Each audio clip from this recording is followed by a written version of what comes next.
stage. He's going to educate you on Sage. So we're starting at 3:15? Some was, I didn't know, 3:30, 3:15? It was supposed to be 3:15. You may have some stragglers coming in, but I'm cool with that if you're cool. Yeah, I'm perfect with that. Awesome. Thank you very much. Thank you. Enjoy, guys. Yeah, let's start. So let's get started. A couple of you came in after I was talking to her. Basically, today's goal is to kind of show you, first of all, we're previewing right now Sage Online 12.0. So what you're seeing on the screen is a little different than what you're gonna see when you get back to your office. But this is on the horizon. It's on beta testing right now. So we may or may not find a few glitches as we go through this, but we'll get all that worked out before we release it. When's it going to release? We're hoping, usually beta is a month and a half, 2 months, so soon. One of the main things we've done here is we're kind of moving or modernizing the home page, not just the home page, but you see a lot of changes here. What you're used to probably is down the left-hand navigation here, used to be a series of buttons, product search, supplier search, and that's gone away, but it's now over here in this little trusted flyout. Yes? I'm sorry, I know you're just starting and I just came in late. I actually have never used Sage because I'm on a Mac platform. Is that the type that's internet-based now and I can use it? What we're looking at today is not, but we do have Sage Web that works. It's internet-based web-based. And it's now available and working and ready to go? I mean, we've had it released for over a year. It's just not as functional as the Sage Online. And that only works on a PC or on a Sage Online is a Windows program. Okay. Now, the Sage Web will be as functional as this here in the coming months.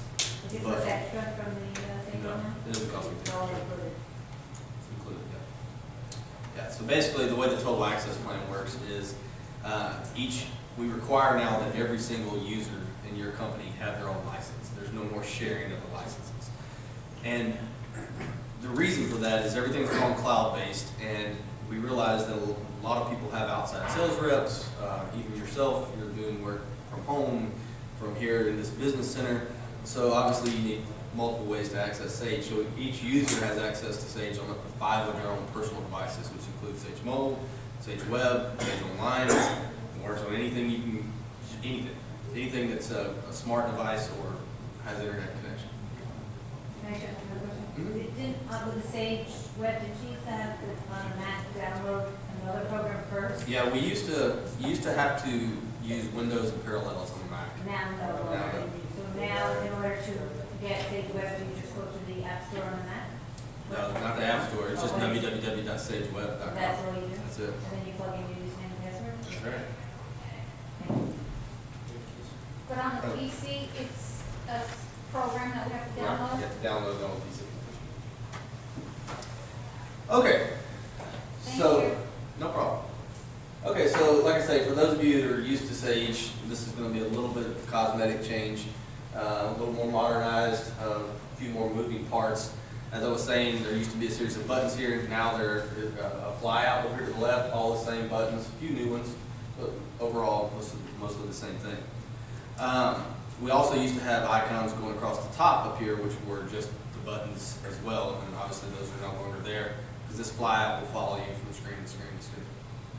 So as I was also telling someone earlier, today's goal is to kind of show you how we envision you using Sage and what we think you should be doing, because no one ever utilizes the tool to its full potential.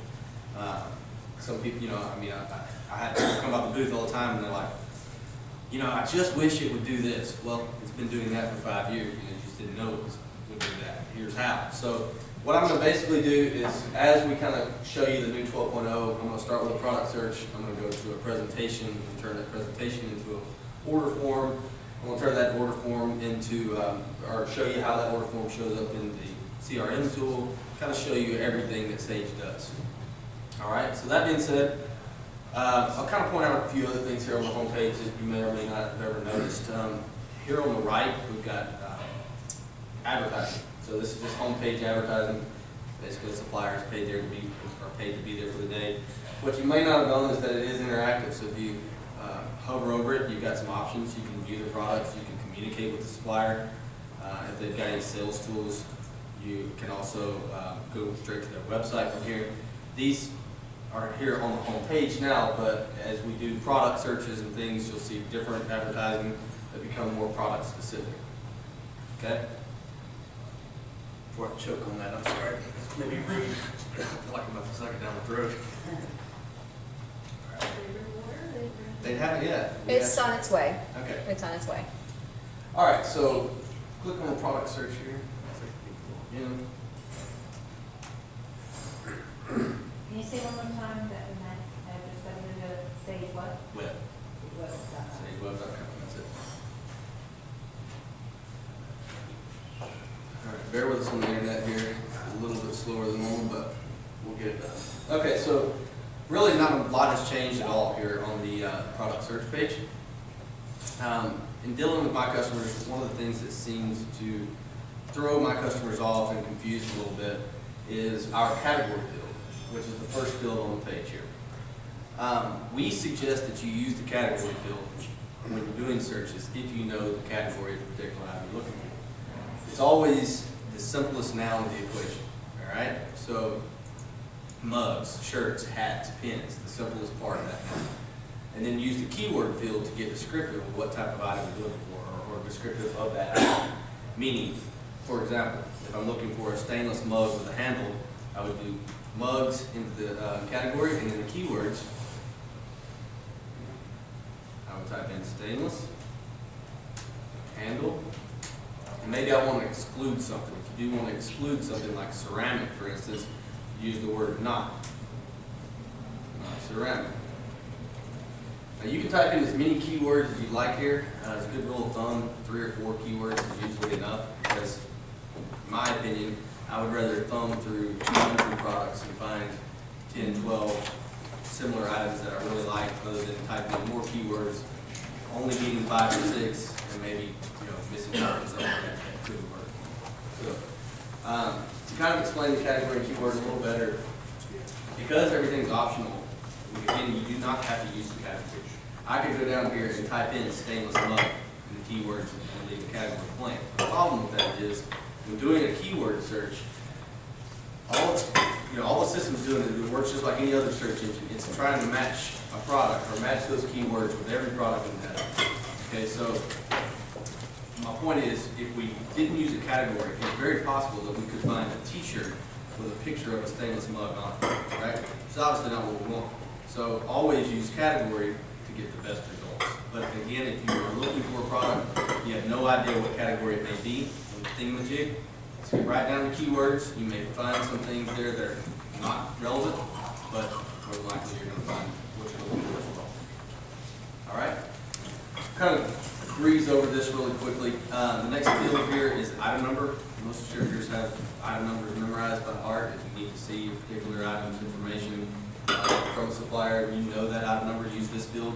Same thing with the item name. Then we have SPC, which stands for Stage Product Code. Very important blank here, because every single item, there's now over 1.2 million items in the Sage database, has an encrypted item number for your account only. Obviously, you guys all work for different companies. Every single item specific to your account. That way, if you're sending out a presentation or a quote to a client, they can't take that and send it to the distributor down the street and say, can you beat this price? That item number won't work. Okay? I'll also point out that if you don't like that, it's not. So if we all have Sage here and I pick a green mug, is my item number the same as everybody else's in Sage? No, that's what I'm saying. Oh. I mean, the actual supplier's item number is there as well, but there's also an encrypted item number for your account and for your account. Okay, okay. So when you're sending out client-facing forms, it's defaulted to only use the encrypted item number versus the actual supplier's item. Yeah, I know that, but I didn't realize that everybody in Sage had different. Yeah, everyone in Sage has different ones. And so some people don't like that option, for whatever reason. They don't like the option. They don't want people to do all you can do all this work. Yeah. Right. But one of the tricks you can do now, I've learned, is you take the description, if they have I ASI, do that too. and you just copy the word description exactly, and then it's here, you find the ASI. You can do that? No, what were you saying? That's not what I was thinking you were going to say. What I was to say, it's metal toppers, put metal toppers in the search in here. it should be the same almost as ASI. So you could see an ASI quote. You know what I'm trying to say? Do you do that on Google or do you do That's that? how we do it in here. Yeah, it's a keyword search, so it works just like Google, everything else. All right, so again, back to the SBC code, if for whatever reason you do not like that option, it's a simple checkbox. We can undo it, and you can only use suppliers' item numbers if you like. So, you know, that was, I brought it up a second ago. Every now and then I'll get somebody coming to the booth at a trade show, and they're like, I just hate those. If you guys would quit doing that, I'd really appreciate it. Well, sir, it's just a checkbox, guys. It's very simple to check. Do we do it ourselves? We have to ask you to do it first. You can do it yourself. Somebody hates it. You know, That's I don't know. it. Yeah.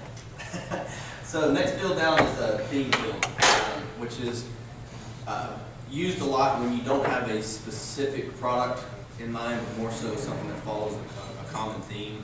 For example, anniversary or basketball or beverages, whatever. There's a lot of a long list of different themes there. If you're providing products for a golf tournament or something like that, you want different types of items, but all pertaining to golf. You could do a theme search for golf and kind of get what you're looking for. Color is pretty self-explanatory. Long list of colors there, which you can certainly use. Price range, also pretty self-explanatory. If you are going to use a price range, you have to include the quantity. However, it does not work vice versa. So if you don't care about a price range, but you do need a specific quantity, you can only use the quantity field. You can search by catalog or wholesale prices, and then with a minimum price code if you'd like as well. Next field down is dimensions. This is something we added a couple years ago, and it's really helped things a lot. In the old days, you had to use the keywords field for your dimensions. And it was never an exact science. You know, if you typed in a 3 by 5, you know, you may get 5 by 3, something else. So now we've made it where you can accurately search actual dimensions. And you can change all types of parameters, search for feet, inches, millimeters, whatever it may be. You can also do length, width, height, depth, diameter, thickness. As a default, it's searching, because this box is checked to approximate search to match within 10% of whatever those dimensions you type in are. But if you need to be spot on exact, simply uncheck the approximate field and you should find exactly what you're looking for. You put it to your minimum, is there any way to do that? Well, not on the dimensions, but the imprint area, yes. So if you have a minimum imprint area, it's already set to default to this Not one, dimensions. not actual dimensions of the items. Next field down is made in. So for years, we only had this one field here, made in the United States. And, or not made in the United States, that's what most people use, first on the list, made in the US. And it wasn't entirely accurate, because there were loopholes basically that suppliers could use that basically said, you know, the molding was done here in the United States, but it was assembled in China, or vice versa, or whatever it may be. So now we've added these other fields here to make it more accurate. So you not only have made in, but you have assembled in and also decorated in. So if you need 100% to know that it came from the United States, choose United States in all three of those fields. Standards here is becoming bigger and bigger every year, and this list continues to grow and grow. You guys probably know a lot more about these standards than I do, but a lot of customers are requiring products to meet certain standards now. So there's a full list of them here. Food grade jumps out at me. The Prop 65 is a big one in the West Coast. A lot of different standards here, and I'm sure you guys that are probably building some government agencies probably have some specific standards there that you have to use as well. So a full list of those. And then we have ratings, and we have two sets of ratings in Sage. We have product ratings and supplier ratings. We're still in the product criteria up here, so these are ratings of the actual products themselves individually. And we rate those on a star basis. So 5-star being the best, 1-star being the lowest. And I said we, I mean you guys rate them. So if you choose to find products with only a 4-star or better rating, when you choose that option, these other two little check boxes here become available. So you can choose to only find products that you personally have rated and not worry about what everyone else is rating, or you can get that unchecked and it's using, everyone choosing Sage's ratings. You can also choose to search and find products that are unrated, which especially around the first of the year is a good idea to keep unchecked, because catalogs are being updated every day right now. New products are coming out. Well, you don't want to exclude those because they're unrated. Will those ratings show up in the presentation when you send that for that particular product? Not in the presentation. But if you want to include the unrated ones, you check that, right? Yes, Okay. include unrated, I'm sorry, I said it backwards. Yeah, so check it off if you do want the unrated to show up. Okay, any questions about the product criteria, Phil? Pretty safe, pretty secure there, okay. Down below that, we've got our supply criteria, and I know I said this a lot, but most of this is pretty self-explanatory. If you need to only search through one or a couple specific catalogs versus the entire database, you can individually add suppliers here, like Sandmar, for instance. If I hit add, then whatever search criteria I'm typing in here is only searching their catalog for results. And again, you can add multiple there. You can also search by location. So this comes in handy when you have like a rush order, or maybe you have a customer on the other side, on the West Coast, and you want to find someone close to them. You can type in a particular state or area, like Northeast, for instance, with the Northeastern U.S. If you want to search that location, but if you really want to get even more specific, you can type in an actual shipping point and a zip code to that. A shipping point and a radius to that zip code. Okay. Preference groups. So we've always had preference groups. You were in the past limited to 5 preference groups, and only you could only have a supplier in one of the 5. You couldn't have it in multiple preference groups.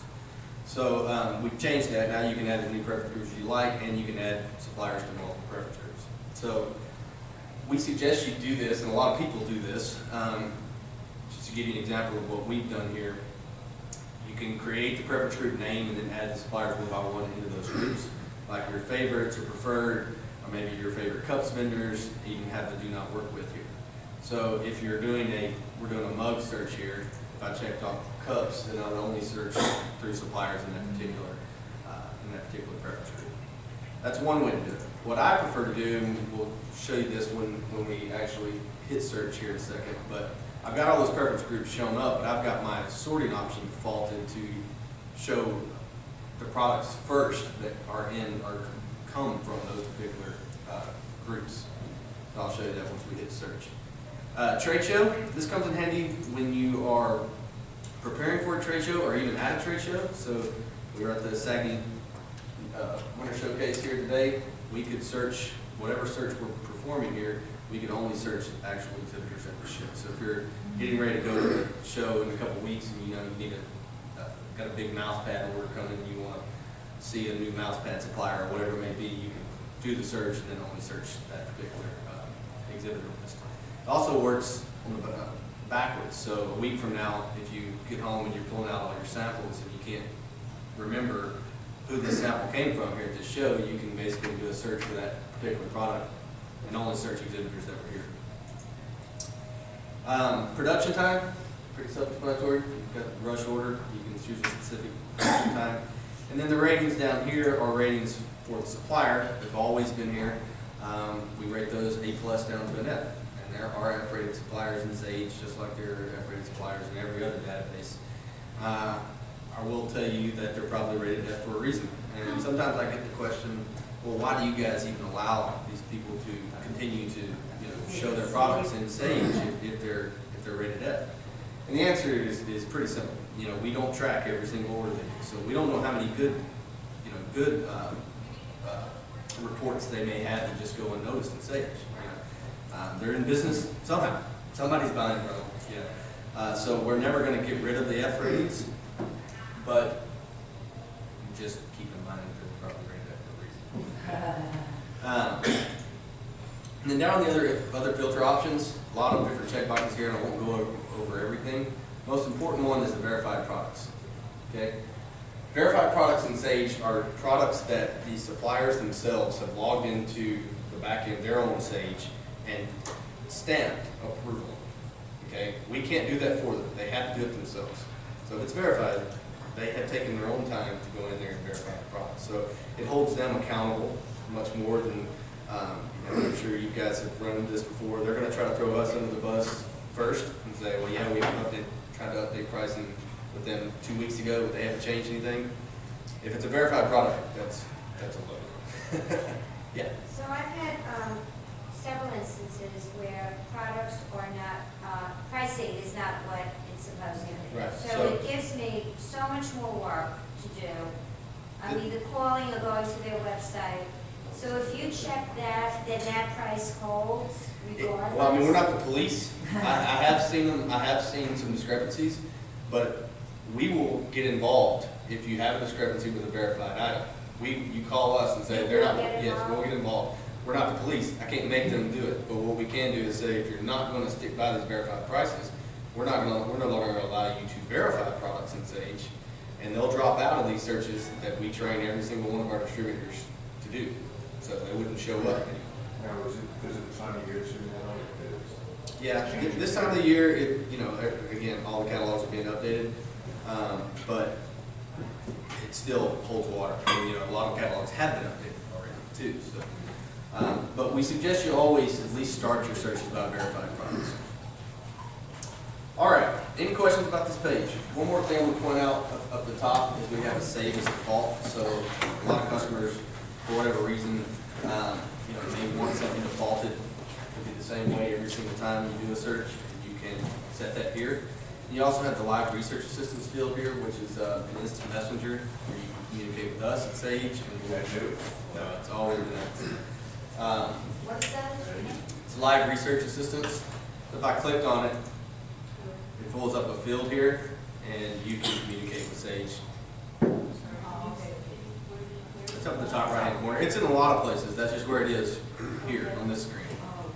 Yeah. You can also communicate with suppliers that are online. You can.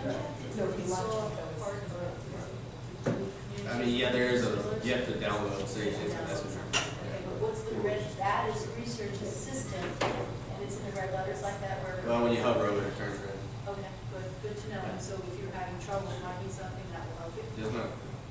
We do unlimited free research assistance at Sage, so if you're having trouble finding something. Calling, always need help, but I never knew that much. Yeah. Okay, any more questions about this particular page? All right, so we're gonna hit start search here and see what we come up with. So we got 28 verified stainless mugs with handles, or at least some sort of stainless accent that's shown up here. If you notice, number one here has got a little purple number one here. That means that they're coming from a supplier in my number one preference group. And like this one has a 1 3, so we've got it listed in both my number one preference group and my third preference group. Which if you hover over anything in Sage, it'll basically tell you what it means. So if I hover over number one, it says preferred vendors. If I hover over number three, it means I can get the EQP pricing for this particular guy. Can I ask you a question? This brings back a memory that I had from looking up a mug like this with a handle. Is there anywhere on Sage where you could say that it fits in the car holder, the cup holder? Because the handle sometimes goes so low it tips over. Yeah. I mean, you could use a card, you could try to use that as a The keywords or the keywords, yeah. like fits car. Yeah, cup holder, cup commuter holder, mug. whatever. And if But it, everything's a commuter mug, really. I mean, we need just that you could Yeah. take on. I mean, That's you- not really meaning they go put it in the car. the only way you can do it is by keyword search. And it depends on if they included that particular wording. That company put it in there. Right, exactly. I was in the corner. So, but anyway, so right now we're sorting by preference group, but there are ways that you can sort on your own. You can change it to catalog prices if you're seeing the cheapest options come up first. Suppliers, if you want, all the matches per supplier to kind of go in order. Lots of different ways to sort. I won't go over them all, but I choose to default to preference group. You can also change the way that you're viewing. Right now we're looking at large tiles, but that's just what I prefer because I'm a picture guy. But some people like to see a little more information right up front, so you can go to like the list view here. Smaller picture, but you can hover over the picture and get a larger one. If you notice these stars here, that's the ratings that we were talking about, the actual product ratings. These guys are rated 5 stars. Go back to my view here. But if you want to know more information about this particular mug, all you do is click on it. It should basically show everything that you need to know. On the first tab, it's mostly the general information, all your prices, picture of the item. The verified stamp that we were talking about earlier is down here in the bottom right-hand corner, and if you hover over this with your mouse, it tells you exactly when they verified the timestamp. So January 8th, 2016 is when this supplier went in and said, this is all good, you know, everything's right. And again, if you ever have a problem with that, call us. But also notice how this Sage IM is blinking green. That means that this particular supplier is online and available. So I could literally click on that and communicate directly with ETS Express. Ask a question, they should reply. All right? There is any way that I can skip, say, Sprite. I'm sorry? I do a big search, and in the middle of the big search, Sprite comes with 100 products. Can I skip them without going back and eliminate them from my list? I'm getting not understanding. Okay, If let's you say do a I'm looking search- for a pen. And sometimes a company have 300 pens. I don't want to see any pen from that company, but only for today. Tomorrow, what I would like to. Yeah, so you can go straight to the supplier list, which is here, and you can filter out whatever you want. I can check off and only see the express line or whatever I want, or I can, get rid of it. But not in the middle of my search, I cannot skip. Well, this I have to go actually back. is in the middle of the search. Oh, okay. So once I How- hit filter how I- products, if I go these two and hit filter products, it's taking those 28 products now down to only the 4 from those 2 suppliers. Oh, okay, you can go back. I'm sorry, I missed one thing. Tell me again how you communicate exactly with ETS while you're, what did you press to get, if you're, like you see one of their mugs, okay, and then you said something like there was a way to communicate with them? Stage instant messenger is, And then you have to download something to do it that? should already be downloaded. It was downloaded when you download the Sage online, most likely. If not, you may have to download it, but you only have to download it once. You want to download it, you say yes or no. Yeah. Okay, so this is all the just general information, because this is the first tab here. But there are multiple tabs going across the top, some people failed to notice. So the next tab over is the additional tab, where you see all of your imprint areas, setup charges, additional color run charges, that type of thing. There's also a built-in shipping estimator here that links in with FedEx, UPS, and USPS. And in most cases, suppliers have given us the correct information to accurately, estimate here. And what I mean by that is basically they've let us know that they can fit 24 units into one carton, and that one carton weighs 20 pounds. It even gives an actual carton size. So all you have to do is give it the item number, or excuse me, the quantity, and then type in your zip code. So use my zip code. When I hit calculate here, it should basically link in with FedEx, give a ground estimate, a lot of different estimates here. If you just scroll down the list.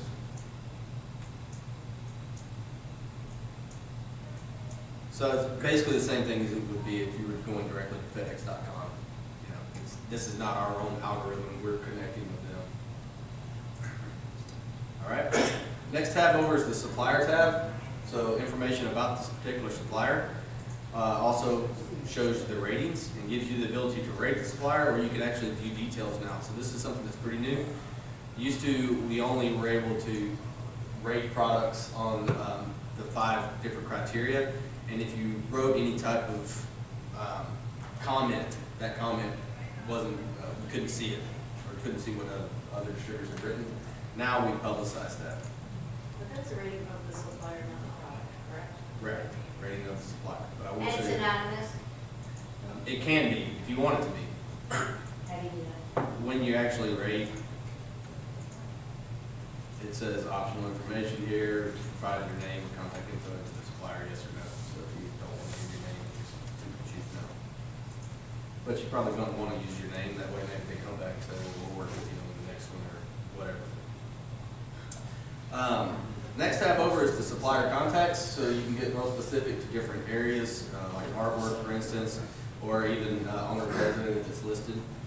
Then you have general information here, which is just general information, like cancellation notices. You can see their most recent awards. You can even see, trade shows that they're attending. So here they are, here at this trade show today. And if we had the booth number, it actually shows the booth number as well. Next tab is the artwork tab, basically what type of artwork they're capable of. You also have a catalog index here. So if they've given us their catalog, we've got the whole PDF here. You can literally download the PDF if you'd like. So I'm not going to do that. Actually, but you can see the entire PDF of that catalog. Do you, on your site, have unbranded catalogs that the customer, or you don't have? Not on this site, but we do use those. In fact, we had some, samples in the booth today. But here's the PDF of their catalog, so you can turn the page, scroll down, see everything. That's the actual The actual catalog. All right, then sales tools here. If they were running any specials, you can see them here. You can also go directly to their website, see information on their rush services, whatever they've given us here. We include their sales tools. And then the last two tabs are probably some of the most important tabs. The My Product Info tab, pertaining to this particular product, this is where you rate that product. So if I wanted to rate it 5 stars myself, just list it 5 stars, or 3 stars, whatever you want. You can also keep up with samples on hand. So if you have 10 or 12 or however many samples, you can list that here, and you can also list a location where you're keeping them, a nice office or whatever it may be. And if you need more samples, this links directly in with our order management tool. Click order more samples, and it should pre-populate a form. All you have to do is tell it the quantity that you desire, and hit send. Okay. You can also keep up with specific notes about this product and set up alerts. So there's a section here on your home page. That's the alert section here in the top left-hand corner. You can see I've got a couple of them here. But if you want to create your own alerts to have the system alert me if the product is updated, or if the pricing changes, or goes on specials, or even becomes discontinued, you can set up alerts here. Where would you work on? Right here on the home page. Top left-hand corner. Oh, I see. And then the last tab is the My Supplier Info tab. So you can keep some specific information here on this particular supplier. Your contact name, email address, personal ID number, customer number, that type of thing. You can also set up specific pricing to reflect and save. So if you get EQT from this supplier and you want that to be shown on the product from that supplier, you set it up here. You also have an order management button here, so any POs or supplier-facing forms to this particular supplier are all listed here under that tab. You'll also see we have order tracking here. We've been trying to get suppliers on board with this for years, but it takes two to tango, as they say. So as of now, it's not working, but hopefully in the future we can get everybody involved, the right people involved, and get that added. You can also set up supplier alerts in the same way that you set up those product alerts earlier. Profile changes, product changes, a lot of different alert options here. And then you also have your preference groups here. So if I wanted to add this particular supplier to a different preference group, or to a preference group for that matter, you just choose which one you want to add them to. Okay? Questions about that? Let me ask you a question with the salesman part. How does that, will that work with the purchase orders that when we do POs? Is the salesman of the vendor, or is it like my salesman? You mean back here on this, my contact page? No, now I'm in a client where I'm doing a purchase order to them, and it asks me, like, it says salesman. Like, I'd like to be able to put my. That's your my salesman. line code. It's my salesman, Yeah. that's not the. Yeah, that's yours. All right. I have to ask you something. I noticed that more and more they're charging for everything. I don't know why, just to have a paper proof is now $10 or a lot of payments. So is there any way that you complain? It's like send it by email, it's no big deal, and they charge $10 now. It's a lot, but other companies, they don't charge. Is there any way that you can You can rate them. You have to ask, call them up and say, can actually for groups. Yeah. You can do that, tell them. Everything's negotiable. What? Everything's negotiable. Yep. I know, but it's like, that's, I don't want to pass that to my clients on top of a lot of things, so I would some never people- ask my Yeah. clients for $10. What? I would never ask my clients. Yeah, no, it's, Yeah, but it's like, Yeah, I would never. but it's more and more vendors asking that, I Yeah. can see other vendors. The only thing you can do in Sage is rate them. That's it. Yes. You can rate them. That's it. The big vendors, if you talk to them, they'll work. Yeah. If you spend enough money, they'll talk to you. I know. All right, so back here, now that we've kind of found the products that we want, we need to create a presentation, a client-facing form. So there's a couple different ways you can do that. One of the new ways to do it is you can actually right-click on the item. When you right-click, you get several different options. One of those options is add presentation. So when I click that option, notice that another tab opens up top with a presentation publisher with that one item in there. So it's a whole separate tab, so I can go back to my match list page here by clicking back on that tab. And I can also drag and drop. So if I also want this particular mug, I can left click, hold, take up to that tab, and let it go. And Is now, that in the new stage or that works now. it does? I never knew that. And so now we've got both of them there. Or the most preferred method is actually the tagging method. So you can go through and tag as many items as you want, hit the button at the bottom that says add to presentation, and it will, it should ask me if I want to add to the presentation that I already have open, or if I want to create a new presentation. I want to add it to the one that's already open. No, so that's the regular way to do it. Often will get, when I go to add in, it'll default into whatever's there, rather than ask it for. I think that there could be, there's a checkbox that you may have unchecked. So when you get back to the office, call us and we'll fix it. It's been there for a while. Okay, so this brings up the, one of the newest features of 12.0 is the presentation publisher is going through a complete revamp. A lot of new options. So after we've already added the products here, we'll start with the introduction. As I was talking about when we started this presentation today, what we suggest you use is, or we suggest that you are utilizing your CRM tool that's built into your Sage Online to its fullest capacity. So if you are using that, as we created this presentation, and to this point, all we've done is check those 4 items, and that's it. In the introduction here, you have a client drop-down list. And there's a little drop-down arrow here, and I can choose anyone from my CRM tool that I want this to go to. So we'll choose the first one on the list here is Ryan Hanchy at ABC Bank. So it pulls in all of his information. If he's got some specific tax rate, he pulls that in. If he gets different pricing than all of your other distributors, it will automatically adjust to whatever pricing module that you're giving him.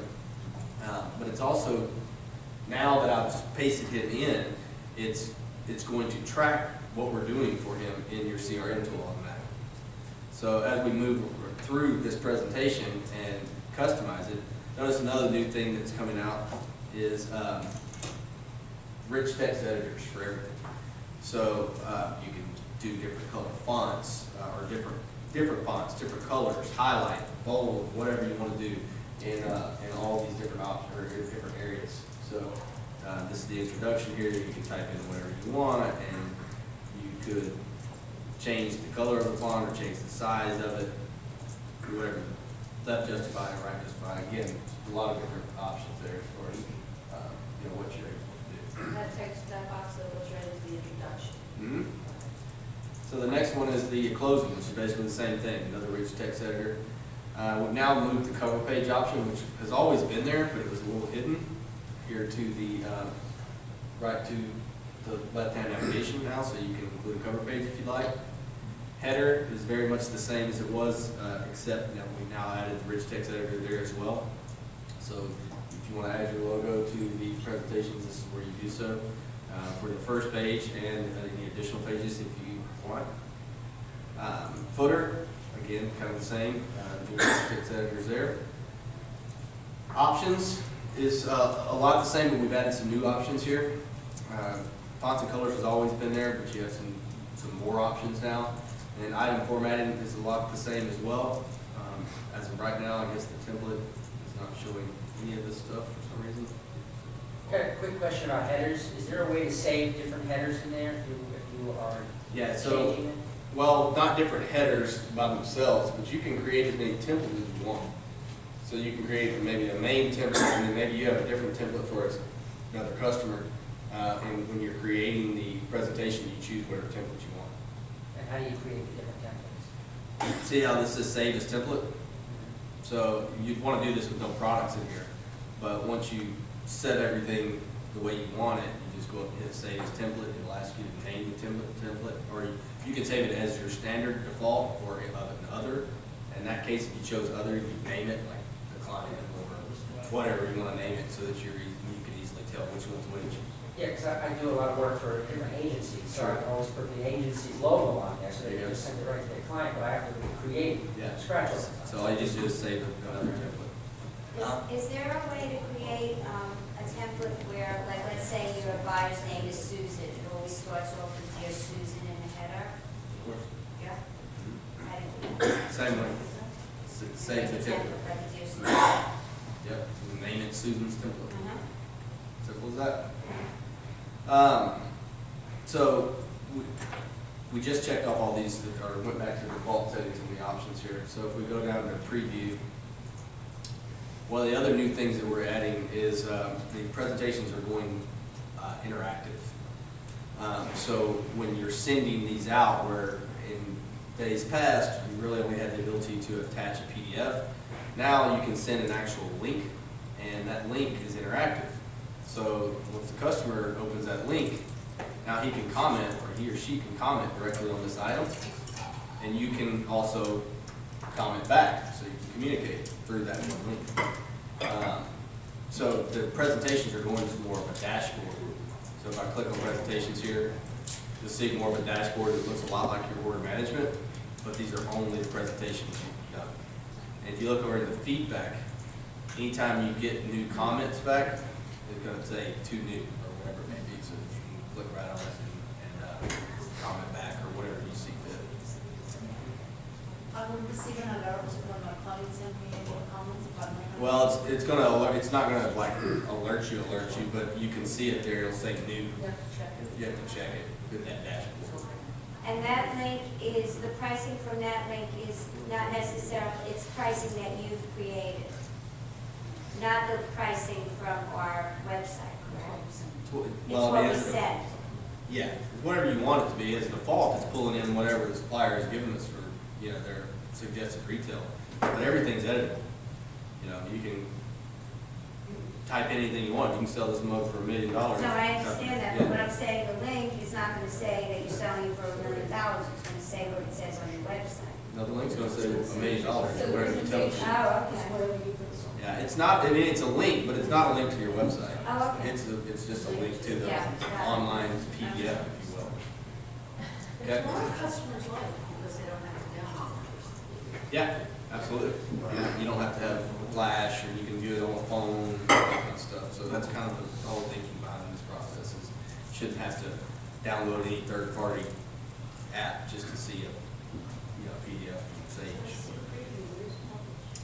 Okay, so that's my next thing. It used to say publish when you want to send it out. Now it says share.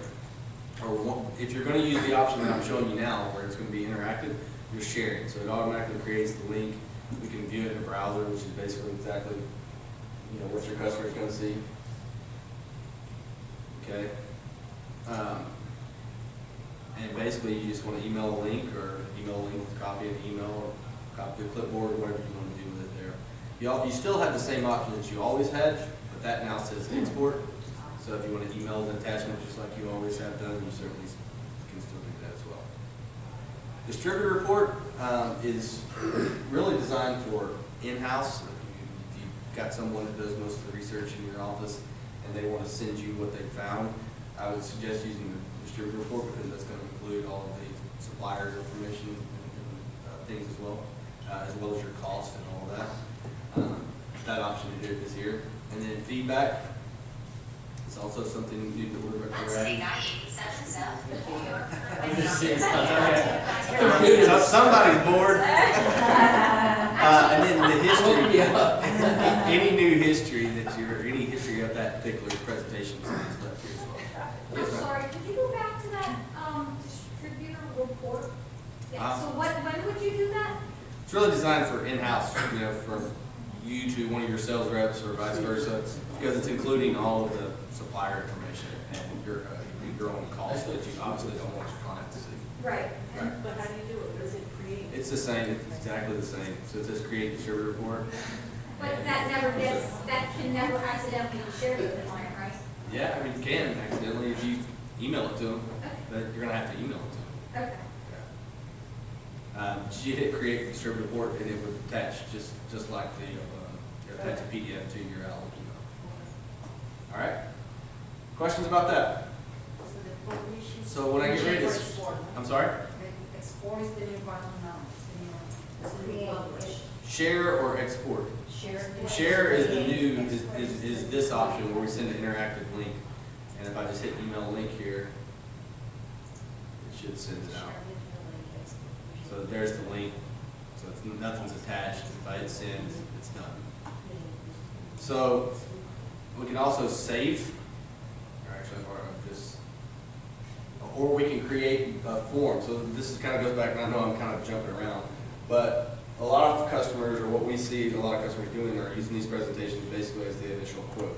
And from here, then you decide, or your customer decides what they want. So you can create a form from here. If you want to order all 4 of those items, we can create a purchase order, which if I choose that option, and I've got multiple suppliers, or multiple suppliers' products listed in this presentation, it's going to break out POs and, however many suppliers there are. So all you have to do is give it a quantity, say 100, and any other notes that you need to add. And notice it'll just keep creating. That's not compatible with certain systems, right? That's just for, like, not if I promote it, we'll have to use their certain. Yeah, no, this is strictly Sage. All right, so once the PO is created, you can send a supplier via Sage here, and so that you can track it a little better. So when I hit that, it will send it directly to that supplier, and you can track it in the history of your order management. Why do suppliers have a hard time when we send our order to Sage? I don't know, because it's pretty simple. In fact, I should have pointed that out. Let's go back to the order I management. usually ask to email it to a separate person or a separate department. See, it should automatically do that. So if there's an artwork email that's separate, if they've given us that, it's going to send 2. It's going to send one to the inventory. Right. Exactly. Yeah, a lot of times Which they it should show that right here. So at ETS Express, the one we just created here on 128, if I go to the history, it actually hasn't updated yet. But it will say sent order to both email addresses, will be separated by comma. And so, and it'll also tell you exactly, but that's the sample order, no wonder. I just had an order go in and it said that the vendor will not accept artwork from Sage. It's weird because all it is a link. So if I open this back up and added artwork to it, just select anything I've got here. I would think that they would prefer it this way, that we don't have to download anything. So now in the view print option, which is basically what they'd be seeing,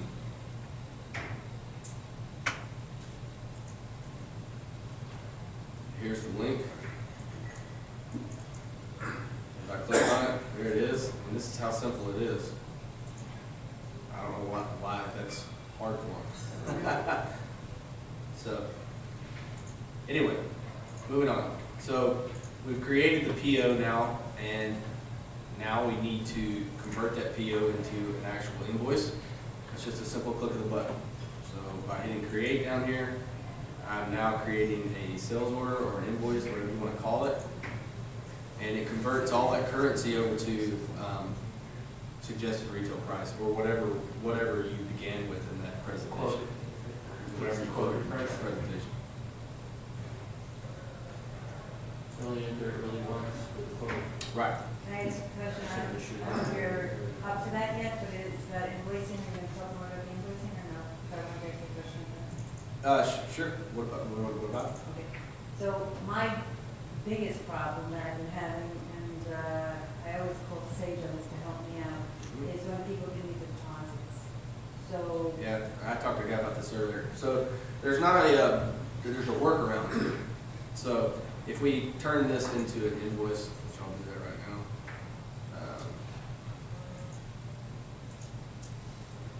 The only way that you can really do it is create a custom charge. So it'd be something, compare it to like creating an embroidery charge or something like that, except your description would be deposit and then the actual show us currency. how you do this, could you? So you can add from scratch right here Add some scratch. and give it a quantity of 1, description deposit, and then price per unit, let's say minus 100. Yeah, a minus. Right, That's so the minus is I always what you forget do. about that.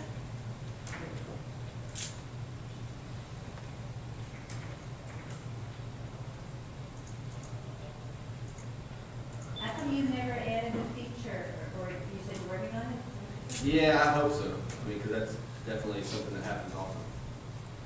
I don't get to see the actual, development map, I guess you'd say. But now, if we go to view print, Could you go over it one more time after you do this, because I'm sorry, I was in the middle of writing description. so it's got the deposit here at minus 100, so it reflects. Could you go back one more time? Yeah, it's just, you just add from scratch. It'd be just like you're adding a scratch product. Quantity 1, description deposit. Yeah. What's next? Just quantity 1, description deposit, and then add the $100 per unit, or minus 100. In the description, you can put the check number. Yeah, whatever you want to do there. Right. Just have to It would be, be better if it was on the bottom.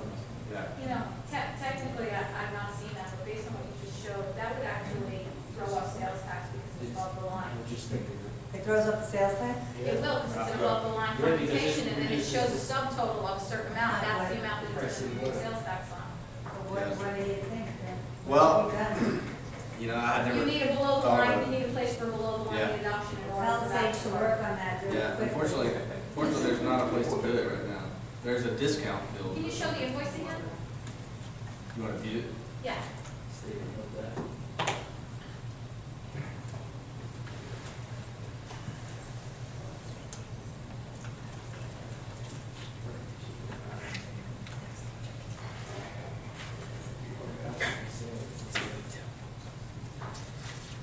Yeah, see, the subtotal reflects a smaller figure than the actual amount, so sales tax will be computed incorrectly.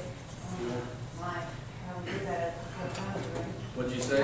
Sorry? Because the sales tax, the deposit is above the Yeah. line, the Yeah, yeah. subtotal is a reduced figure, so Right. the sales tax will compute incorrectly. Right. Yeah, I didn't think about it from a tax standpoint.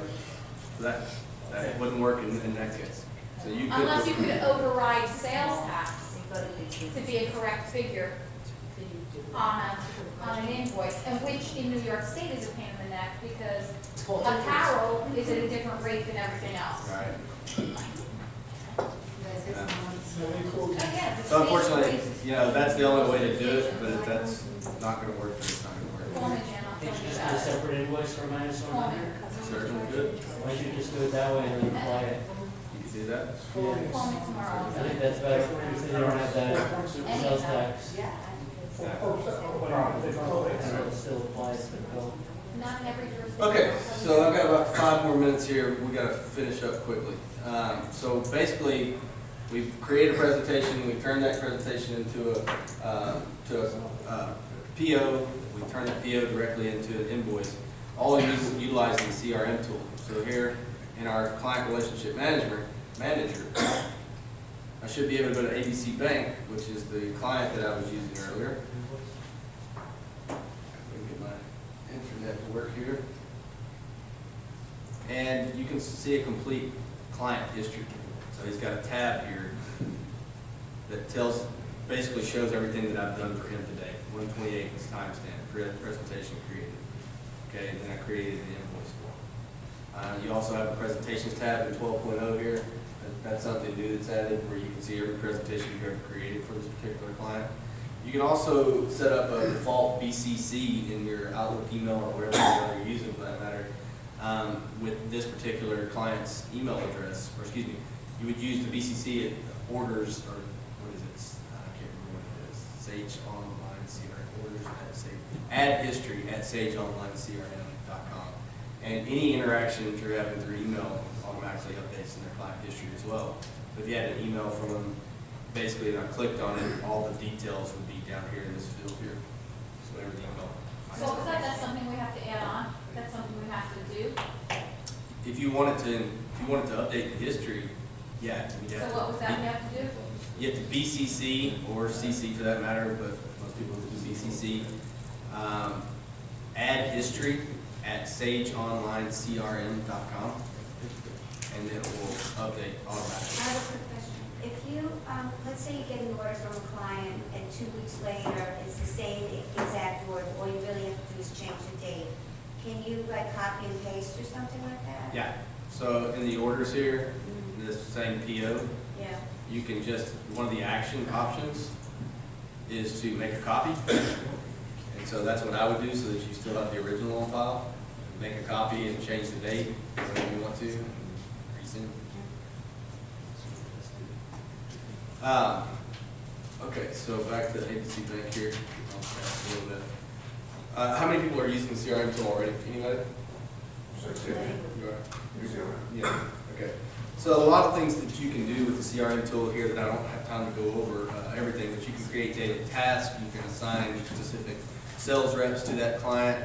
And also, we haven't even touched on this either, we now do email campaigns. There are additional costs depending on how many emails you want to send a month, but it all works hand in hand with the CRM tool. So if you are utilizing the CRM tool, we suggest that you group your clients, like banks or schools, funeral homes, whatever it may be. If you're doing email marketing, you can target market versus email blasting, right? Be more specific with products that are relevant to them. I mean, you probably don't want to send the same or market the same type of item to funeral homes that you're marketing to schools, right? You don't want to send pom-poms to funerals. So you can be more specific and actually target market. Again, but you need to be using the CRM tool. You don't have to use the CRM tool, but otherwise you're doing a manual list, which can be. Can you import like a CSV file and pop it in the cover? Yeah, from right up here at the top, most important area in all of Sage, in my opinion, is the tools options area. Because you can customize Sage here, do all those default sortings, all of your report options, adding default headings and all that type of thing. So you can also import clients here, which there's instructions on how to do it. There's also, the simplest thing to do is click on these instructions here, and there's an actual Excel template, and you just line them up and copy and paste rows into our template, and import them all at once. We'll actually do it for you too. All you got to do is send us your list of this. All right, questions? Nothing? And like I said, I just briefly touched on the CRM tool. If you guys do want to do more personal one-on-one trainings, we can do them unlimited number of times. We can cover specific subjects. I know today we briefly hit on a lot of different things, so I hope you got something out of it. If you don't have any more questions, we'll wrap this up. Thank you. You guys have MAS forms, so if you want your credits towards the MAS forms, just fill them out, leave them on the table, I'll provide them. This is for you. Oh, thank you very much. Thank you. Thank you so much. Appreciate it. That's the first one. Thank you so much for coming. Thank you.